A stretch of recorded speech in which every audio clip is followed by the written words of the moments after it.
Well, happening now, take a look at this. We're getting brand new video out of Cuba. Most of the island is underwater and dealing with massive blackouts following Hurricane Ian's wrath. Officials there say they hope to start restoring power in a matter of hours. And right now, millions of people across Florida bracing for the same system to hit them there overnight. A tornado tossing planes in Broward County.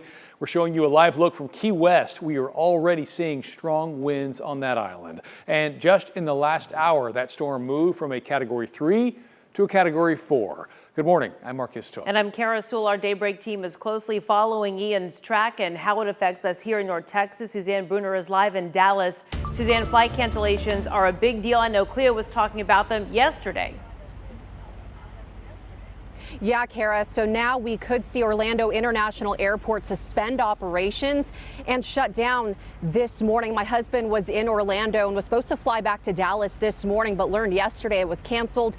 Luckily, he was able to get on an earlier flight last night and saw many other passengers try to do the same. So as you can imagine, it's been a busy 24 hours at airports and on the roadways. Many families scrambling to pack fast and drive to safety, causing major traffic delays into Orlando. Right now, 2.5 million Floridians are under some type of evacuation order. And for those who are staying behind, here's a warning from the St. Petersburg mayor.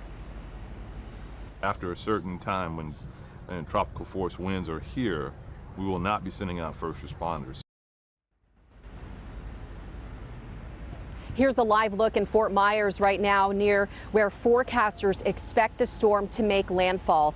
Ian is expected to bring life-threatening conditions with several feet of storm surge and more than 20 inches of rain in some areas. Today, Florida is bracing for millions of power outages. 30,000 workers are on standby to restore electricity after the storm.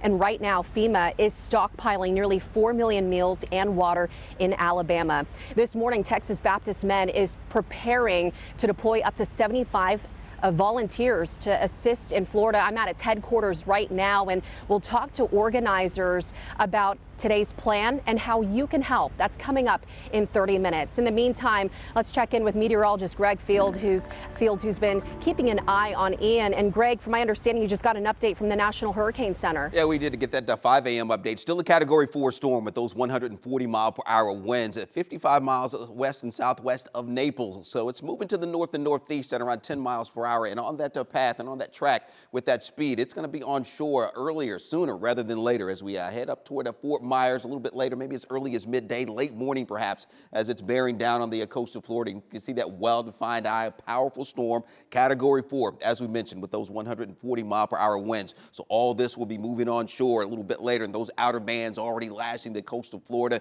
even as we get on the Atlantic side as well, with the heavy rain and the bands of showers and thunderstorms there spawning those tornadoes. That's going to be a threat in that area today as well. But you see that north and northeasterly movement, 10 miles per hour coming on shore. It's a Category 4. The strongest winds still offshore, but they are up over 100 miles per hour. So all that will be moving toward the coast, bringing that storm surge flooding into the area as well, where it could be 8 to 12 feet in some areas, Sarasota down to Fort Myers. So that's going to aggravate the flooding issues on top of the 15 to 20 inches plus of rainfall that we could see in the path of Ian as well. As far as that tornado threat is concerned, you can see a large part of the southern portion of Florida with that tornado watch that is in effect there. So the storm moves on shore. You can see early afternoon. This is around 1 p.m., give or take a little bit, as a Category 4 hurricane. So this will be packing a serious punch as it moves in.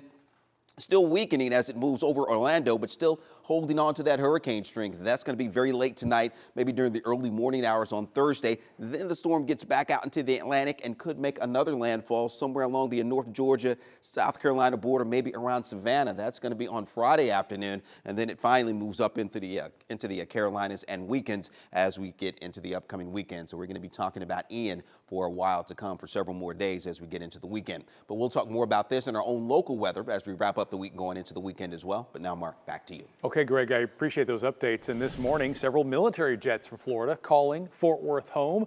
For the time being, at least. Pilots flew more than half a dozen F-16s in from Tampa to avoid Hurricane Ian.